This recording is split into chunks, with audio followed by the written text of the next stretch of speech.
আসসালামু আলাইকুম প্রিয় দর্শক শ্রোতা, পল্লীগ্রাম কৃষি ইউটিউব চ্যানেলের পক্ষ থেকে সবাইকে আন্তরিক শুভেচ্ছা জানিয়ে শুরু করছে আজকের ভিডিও। আজকে আমরা কথা বলবো একজন পারিবারিক মুরগি খামারের সঙ্গে, যিনি পরিবারে অনেকগুলো মুরগি পালন করে থাকেন। তো এই মুরগিগুলো উনি কিভাবে পরিচর্যা করেন, আমাদের আজকের আলোচনা সেই সম্পর্কেই। ধৈর্য সহকারে সবাই ভিডিও দেখবেন। তো চলুন ভিডিও আর লম্বা না করে সরাসরি মালিকের সঙ্গে কথা বলি। কাকা আসসালামু আলাইকুম। ওয়ালাইকুম আসসালাম রহমতুল্লাহ বরকাতুহ। কাকা প্রথমে আপনার পরিচয়টা একটু দেবেন।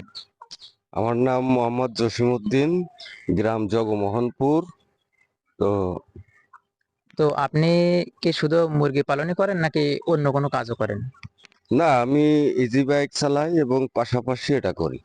ইজি বাইক চালান এবং পাশাপাশি এটা করেন। পাশাপাশি তো এই মুরগি পালন আপনি কতদিন যাবত করতেছেন? তা 3 বছর 3 বছর যাবত আপনি এই মুরগি পালন করেন। মুরগি পালন তো করি। এই মুরগিগুলো কি শুধু আপনি দেশি জাতেরই পালন করেন নাকি অন্য অন্য জাতেরও আছে? না, আমার এখানে মনে করেন যে 3-4 রকমের 3-4 জাতের মুরগি আছে।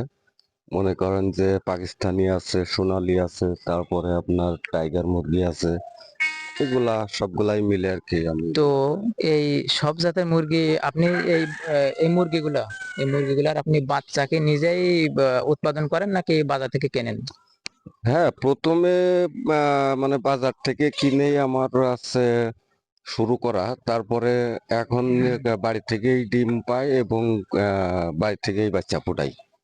আপনি প্রথমে বাজার থেকে ক্রয় করে এগুলো পালন করতেন, হ্যাঁ, এখন আপনার বাড়িতে ডিম ফোটানোর মেশিন রয়েছে, আপনি ওখান থেকেই বাচ্চা উৎপাদন করেন। হ্যাঁ, হ্যাঁ। তো এই মুরগি পালনে আপনার এই 3 বছরের অভিজ্ঞতায় মুরগি কি কি রোগের সম্মুখীন আপনি হয়েছেন?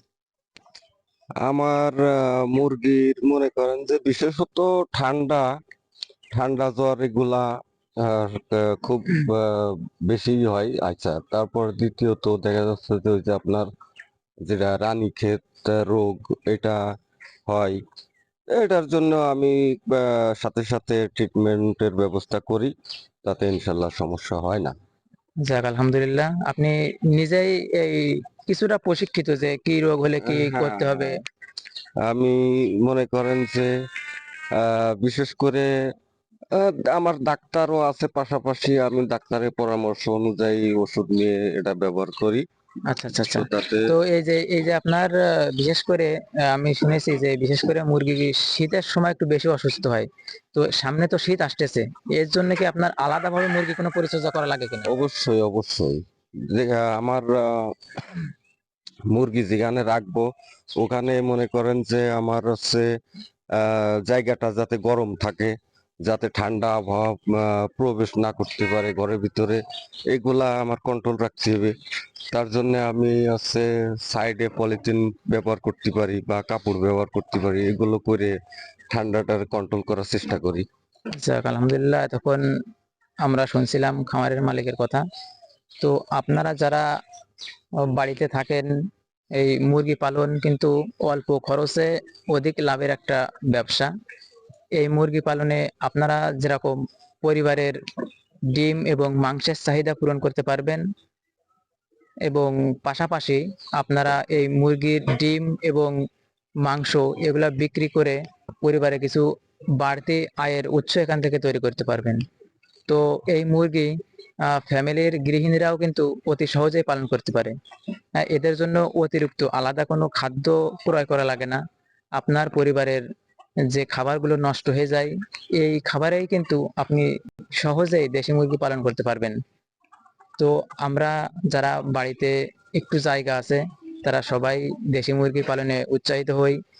এখনই দেখা যাচ্ছে যে শহর বন্দর গ্রাম এবং ও গ্রামেও বাণিজ্যিকভাবে এগুলা অহরহর খামার তৈরি হচ্ছে। তো আপনিও কিন্তু হতে পারেন একজন উদ্যোক্তা, যদি আপনার ইচ্ছা এবং ওই শক্তিটা থাকে। তো চলুন আমরা সবাই ফার্মের ভ্যাকসিন করা মুরগি না খেয়ে নিজে উৎপাদন করে ভ্যাকসিন মুক্ত মুরগি খাই। তো এতক্ষণ যারা আমাদের সঙ্গে ছিলেন, যদি চ্যানেলে নতুন হয়ে থাকেন অবশ্যই চ্যানেলটা সাবস্ক্রাইব করবেন। আর আগামী ভিডিও আপলোড হওয়া পর্যন্ত আমন্ত্রণ রইল আপনাদের। আসসালামু আলাইকুম। আল্লাহ হাফেজ।